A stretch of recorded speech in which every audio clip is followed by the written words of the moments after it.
जय हिंद दोस्तों, the explainer में आपका स्वागत है। आज हम एक ऐसी चीज के बारे में बात करने वाले हैं जो हम में से कई लोगों की जेब में तो होती है, पर शायद हम उसे पूरी तरह समझते नहीं हैं। जी हाँ, आज बात होगी क्रेडिट कार्ड की। तो चलिए सीधे मुद्दे पर आते हैं। जरा सोचिए, क्या हो अगर आप वो पैसा भी खर्च कर पाएं जो आपके बैंक अकाउंट में है ही नहीं। सुनने में थोड़ा अजीब लगता है ना, लेकिन यकीन मानिए इसी एक सवाल में क्रेडिट कार्ड का पूरा कॉन्सेप्ट छिपा हुआ है। तो आखिर ये क्रेडिट कार्ड है क्या भला? देखिए, पहली नजर में तो ये किसी भी नॉर्मल एटीएम या डेबिट कार्ड जैसा ही दिखेगा, प्लास्टिक का एक कार्ड। लेकिन इसका काम वो बिल्कुल अलग है, और यही है सबसे बड़ा, सबसे जरूरी फर्क। देखिए, जब आप डेबिट कार्ड यूज करते हैं तो पैसा कहाँ से कटता है? सीधा आपके बैंक अकाउंट से, मतलब वो आपका अपना पैसा है। लेकिन जब आप क्रेडिट कार्ड स्वाइप करते हैं तो आप असल में बैंक का पैसा खर्च कर रहे होते हैं। कह सकते हैं कि ये बैंक से ली गई एक छोटी सी शॉर्ट टर्म उधारी है। तो ये उधारी वाला सिस्टम काम कैसे करता है? मतलब क्या आप जितना चाहें उतना खर्च कर सकते हैं? नहीं, बिल्कुल नहीं। हर क्रेडिट कार्ड एक लिमिट के साथ आता है, एक सीमा जो बैंक आपके लिए तय करता है। चलिए एक उदाहरण लेते हैं। मान लीजिए बैंक आपका फाइनेंशियल रिकॉर्ड देखता है और आपको 50,000 रुपए की क्रेडिट लिमिट देता है। इसका सीधा सा मतलब ये है कि आप एक महीने में 50,000 रुपए तक का सामान खरीद सकते हैं या पेमेंट कर सकते हैं, भले ही उस वक्त आपके अकाउंट में जीरो बैलेंस हो। ये पैसा एक तरह से आपको आपका बैंक उधार पर दे रहा है। ठीक है, तो अब आपके पास खर्च करने के लिए बैंक का पैसा है और उसकी एक लिमिट भी तय हो गई है। पर सवाल ये है कि आप इसे इस्तेमाल कहाँ-कहाँ कर सकते हैं? जवाब है लगभग हर जगह। आप सोचिए, ऑनलाइन शॉपिंग करनी है, कर सकते हैं।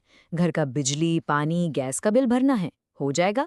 मोबाइल या वाईफाई का रिचार्ज, बिल्कुल। ट्रेन, बस, प्लेन की टिकट बुक करनी है, कोई दिक्कत नहीं। अरे, आप अपनी लोन की ईएमआई तक चुका सकते हैं, और किसी इमरजेंसी में पैसों की जरूरत पड़ जाए तो भी ये काम आता है। मतलब ये सच में एक बहुत ही वर्सेटाइल, एक काम अनेक वाला टूल है। चलिए अब आते हैं सबसे सबसे जरूरी हिस्से पर। देखिए, उधार लेना तो आसान है, पर उसे चुकाना भी तो पड़ेगा, है ना? तो इस पैसे को वापस करने के रूल्स क्या हैं? टाइम कितना मिलता है? आइए समझते हैं। तो जैसे ही आपने पैसा खर्च किया, क्या उसे तुरंत वापस करना पड़ता है? नहीं, और यही तो क्रेडिट कार्ड की सबसे बड़ी खासियत है। बैंक आपको खर्च की गई रकम चुकाने के लिए, पता है, करीब 30 से 40 दिन का वक्त देता है। इसे ग्रेस पीरियड कहते हैं। और मजे की बात यह है कि अगर आप इस टाइम के अंदर अंदर पूरा बिल चुका देते हैं तो आपको 1 रुपया भी ब्याज नहीं देना पड़ता। ये एसेंशियली एक इंटरेस्ट फ्री लोन है। लेकिन अगर आप समय पर बिल चुकाने से चूक गए तो यहीं पर कहानी बदल जाती है।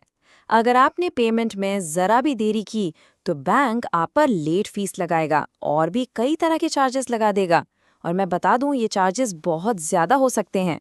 आपकी छोटी सी उधारी कब एक बड़े बोझ में बदल जाएगी पता भी नहीं चलेगा।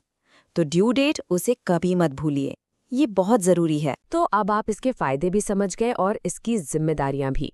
तो आपके मन में अगला सवाल यही आ रहा होगा कि भाई ये कार्ड आखिर मिलता किसे है? क्या कोई भी जाकर इसे ले सकता है? तो अच्छी खबर ये है कि कोई भी जिसका किसी भी बैंक में अकाउंट है वो क्रेडिट कार्ड के लिए अप्लाई कर सकता है। हाँ, बैंक कुछ चीजें जरूर देखता है।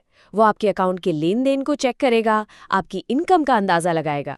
असल में बैंक बस ये पक्का करना चाहता है कि आप एक भरोसेमंद ग्राहक हैं और जो पैसा वो आपको उधार दे रहा है उसे आप टाइम पर लौटा पाएंगे। तो आखिर में हम घूम फिर कर उसी सवाल पर वापस आ जाते हैं। क्रेडिट कार्ड आखिर है क्या? फाइनेंशियल फ्रीडम यानी आजादी का एक जबरदस्त टूल, या फिर कर्ज के जाल में फंसने का एक आसान रास्ता? सच कहूं तो इसका जवाब कार्ड में नहीं है, इसका जवाब आपके हाथ में है, आपके इस्तेमाल करने के तरीके में है।